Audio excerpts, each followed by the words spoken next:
Campaigning చాలా మజా వస్తుంది. ఎందుకంటే అన్ని స్పోర్ట్స్ అలా ప్లే గ్రౌండ్ అలా టెన్నిస్, వాలీబాల్, ఫుట్బాల్ ఇవన్నీ కూడా పిల్లలు కరాటే, బ్యాడ్మింటన్ ఏమైనా ఆడుతుండ్రు. ఇది పీజీఆర్ స్టేడియంలో ఉన్నాము ఈరోజు ప్రచారం కొరకు. మార్నింగ్ వాకర్స్ తోటి ఇంతకుముందు 2-3 పార్కులు కూడా పోయినాము.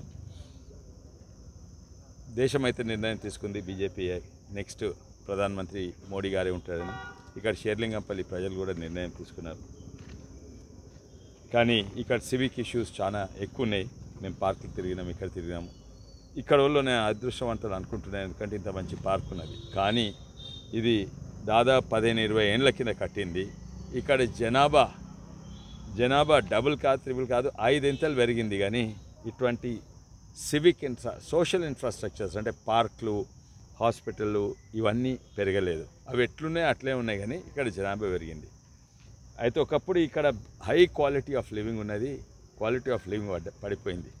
ఎందుకంటే ఇటువంటి పార్కులు చాలా తక్కువ జనాభా పెరిగింది. అదే కాక బేసిక్ నెసెసిటీ అంటే తాగునీరు, సివిక్ ఇన్ఫ్రాస్ట్రక్చర్, తాగునీరు, రోడ్లు, మోరీలు చక్కగా లేవు. అదైతే ఇంకా అధ్వానంగా ఉన్నాయి.